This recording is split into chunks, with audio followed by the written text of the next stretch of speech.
You received a call from an inmate at the Department of Corrections. This call will be recorded and monitored.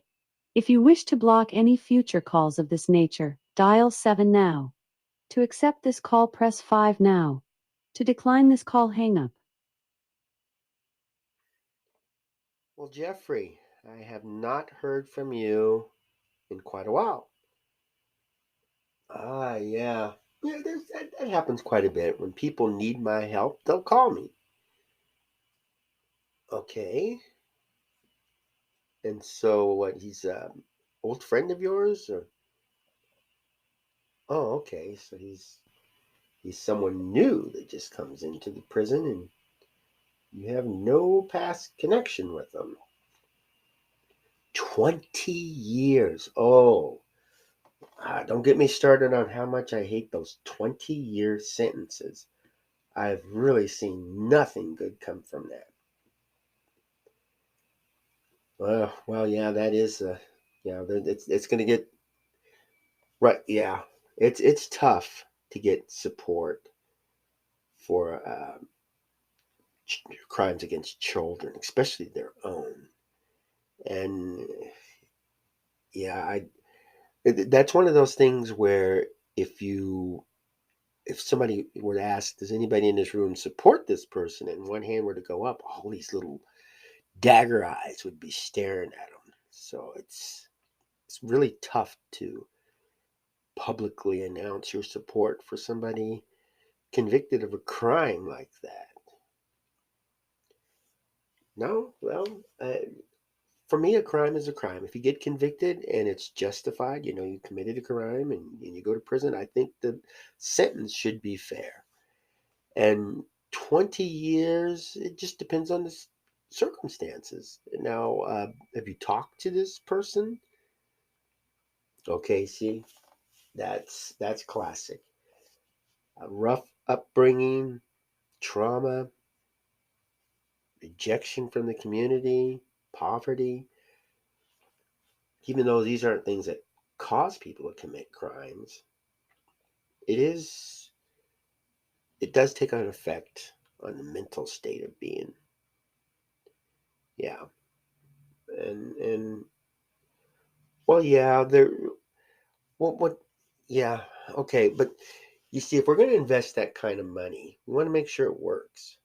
And some folks, as sad as it is, they're so far gone. They've had so much trauma and so much heartache in their life, they've just given up. It's like a person who reaches a certain age and you really want to help this man to feel life is worth it and death is not something to hasten. But if this person lost the love of his life, and maybe one of his children died tragically, and he doesn't really have good health, he just might sit in the chair looking out the window and think, I don't want to be here. He's not suicidal, and he doesn't want to disassociate himself from people. People come to visit him or want to talk to him. He's open for that. But in the long run, he's gotten to the age where his life is comfortable and he feels good about his accomplishments, and he's just lost the will to live. And it happens. There are those who just want to keep going. They could reach 150 and just want to keep going, and then there's ones that could just reach 72 and not have that desire. And it's tough to change that state of mind. And there's people that are sitting in You have prison 60 seconds remaining. that are the same way. It's tough to change their state of mind. They just can't imagine a life without crime. They can't imagine hurting other people. And I've actually had people that said, well, I've read about people that said that they wanted a death sentence or they wanted to be put in prison because that's where they deserve to be. And trying to rehabilitate people like that's tough. But in this man's case, You have 30 seconds remaining. there is hope. We might be able to do something. Maybe I can get some medical experts to look into this, do some research and find out past situations and what was done. Oh yeah, yeah, I'll definitely look into that. You just send me the information on them, and I'll reach out and let's see what we can do. Oh yeah, definitely. I'm glad you're on board. Keep up the good work.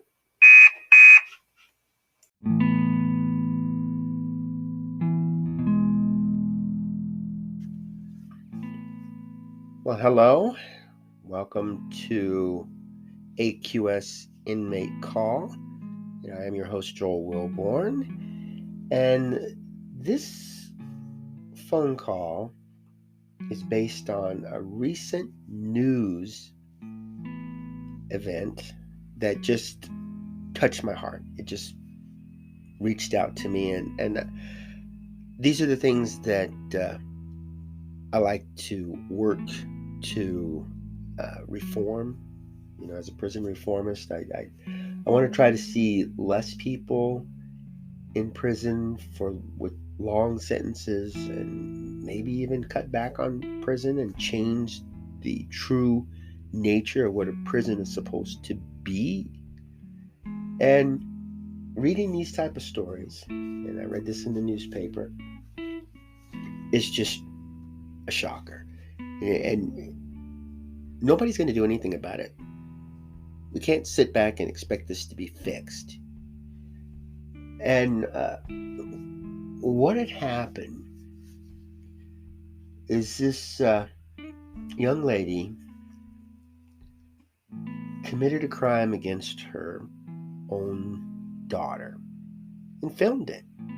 She had been in contact with somebody who was a known sex offender, and just, to me, just lost it. What the thing she did. And the newspaper article didn't go into any detail, but you don't need to. The crimes against children, that immediately draws a red flag. And even amongst people who are in prison, it's tough to get support for somebody like that. And children look to us for guidance and medical attention, protection, and to violate any or all of these things is not good. So with this young lady, the odds are against her from the get-go. Yet when I read the article, it was written in such a way that I could relate to it. She suffered from trauma growing up. Now, she's in her early 30s, so she's still pretty young. And so she had children at a young age, got married at a young age, and this is not something that I know for a fact, but just by reading what's available, you can easily see that someone that young with those kids, several children, it started out pretty quick and suffering from post-traumatic stress disorder from some of the things that had happened to her as a youngster. It's easy to understand how she just got lost. And I'm sure she was reaching out for some attention, or somebody, predators, especially the sexual predators, they know what to say and they know how to act to get their victims. And this woman had all the makings of a perfect prey. And in court, she had a chance to speak, and she apologized to her child who wasn't there and said, the things I did to you are going to affect you for life. And I think she could relate to that. She wasn't excusing her actions. She wasn't trying to get out of prison. She was just letting folks know that she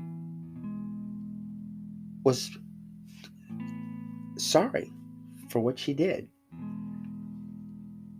And the judge looked at it, and she had testimony from psychiatrist, the people in the mental health field that looked into her case and said that she needs some attention. She needs some medical attention. And she was given 20 years. And okay, yes, the justice system did its job. It investigated, found her. She doesn't. I mean, it was really hard to deny the crime that was committed because it was filmed. And in today's society with social media, a lot of crimes are filmed. And that right there goes to show that if you're purposely trying to harm somebody or do something that is vicious and wrong, a person in their right state of mind isn't going to film it. If I'm going to break into somebody's house, I'm not going to film it and broadcast it on social media. Yet she thought, at the moment, we'll say, that she was doing something productive. And hopefully, while sitting in prison, and she's been there since a couple years now, I'm sure she thinks back on it. And that was what happens to a lot of folks. They'll commit a crime, they'll go to prison, and then they'll think back on it. So the crime itself causes trauma, and then it festers while sitting in prison. And it doesn't help if people keep saying, you're bad, you're bad, you're bad. But what will help her, as a lot of the experts were saying and trying to convince the court about this, is to get some kind of treatment going. And I'm going to look into it myself and work to get community support to get this kind of treatment. And she'd be a great example if she could get treatment and then come out of prison, whether it be 20 years or 5 years, a person who will never do that again, then we're good. I was on the Kevin Coe trial, or on the Kevin Coe jury, and we found him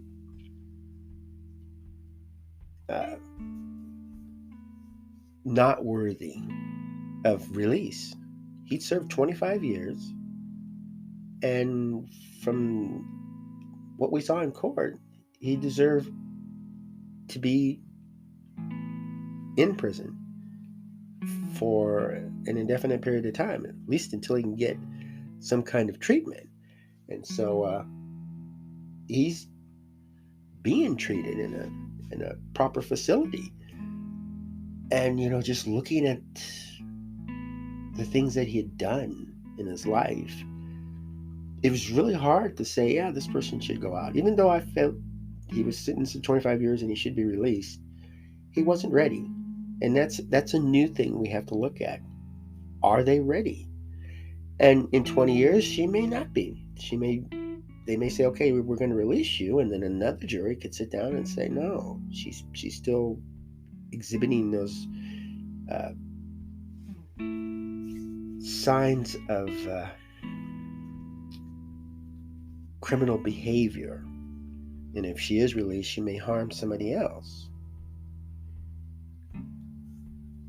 And what we want to do is see to it that if she can't be released, at least she can share her story, because I'm thinking now she has some things she could tell people. If a young lady gets into a situation that she got into, I would rather somebody that's sitting in prison talk to this person than somebody who is just out actively committing crimes mentor this person. Now, Robert Yates told me that a lot of the crime today is caused by people not having decent mentors. They're looking up to the wrong people. And this young lady obviously looked up to the wrong person. Now, for the next 20 years, let's say this does pan out, we're paying for her treatment. We're paying for her care. We're paying for her security. And we're paying to keep her away from society. This is on us. She's not paying for this. She's sitting in there. And in some cases, she's better off than some of the folks that's walking around out on the street.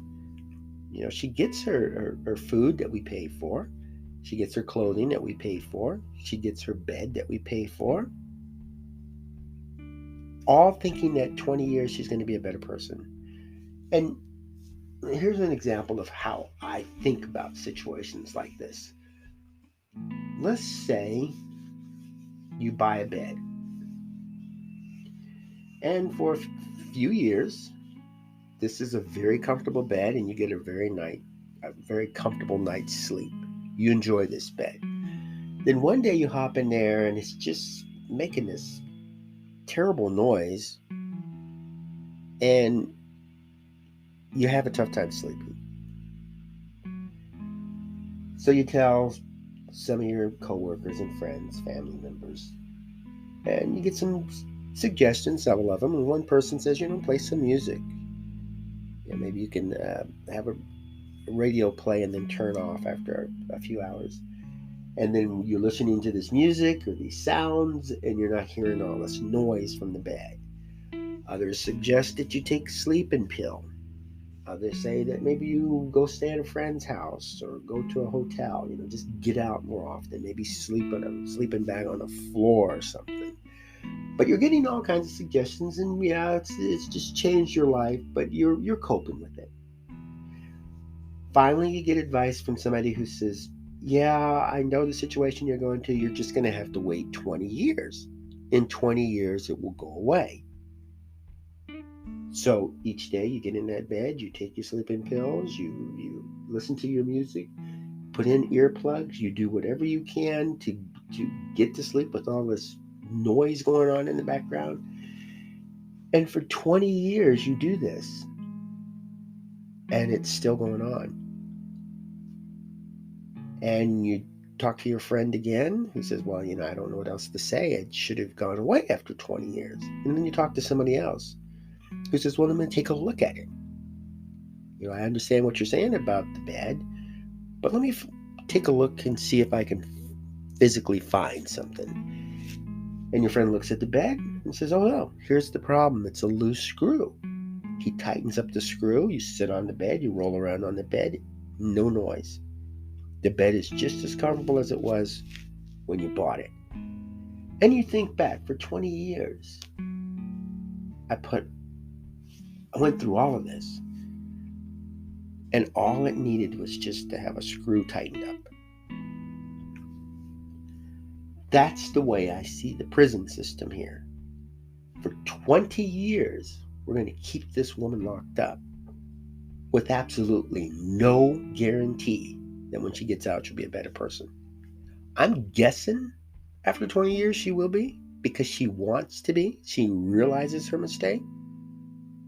But even that's no guarantee. What we can do to improve the chances of success is to have somebody look at it. Look at her individual case. What put her into the situation that she got into? Is it a simple fix? Probably not. The human mind is extremely complicated. Is it impossible to fix?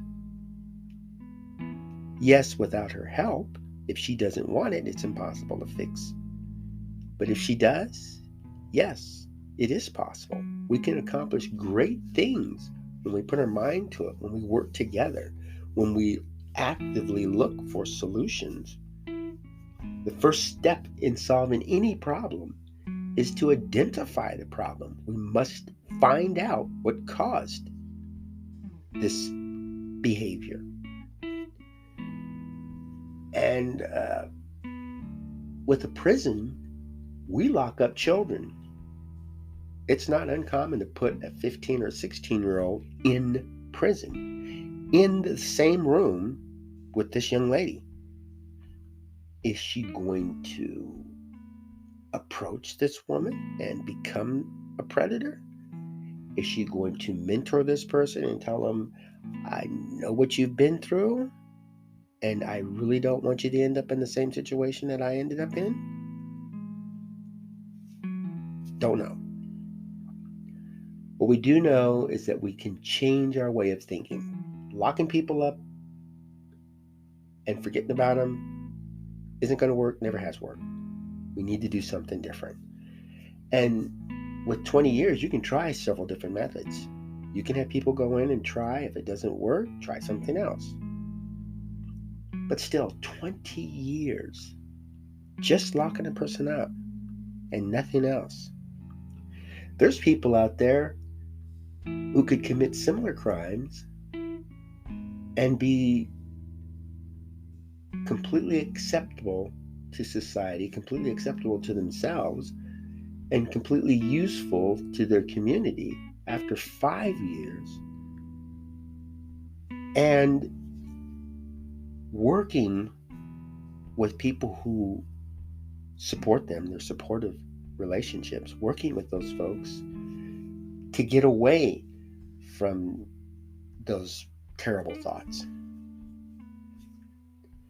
And that's what I'm shooting for.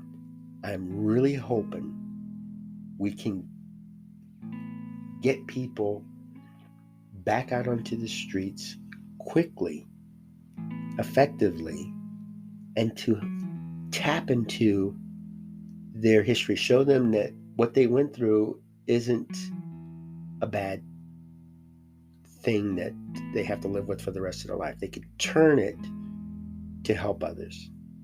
If they can talk to one person and get one person to turn away from gangs or set aside drugs, then we're successful. We don't need a billion people out there to switch. We just need to give it our best bet, our best shot. We need to at least try. The only failure is when we don't do it. Because no matter what we do, as long as we're doing something, we're moving forward. We're learning, we're sharing, we're gathering, we're controlling, and we're growing into better people. We can all learn from this. And I'm going to reach out to this woman. I'm going to hope that I can get the support from her and from the community to get her to the place she wants to be, to the place where we would feel comfortable having her in less than 20 years. And there are people in there who are serving long sentences who want to share some wisdom with you. You can tune into the Joel Wilborn channel with Oxford on YouTube and just tune into one of the interviews. Listen to some of the things these people have to say. You might be able to quote them to somebody you know who's going through some trials, and they won't end up like this young lady with 20 years. So go out, have yourself a wonderful day, and make beautiful memories for tomorrow.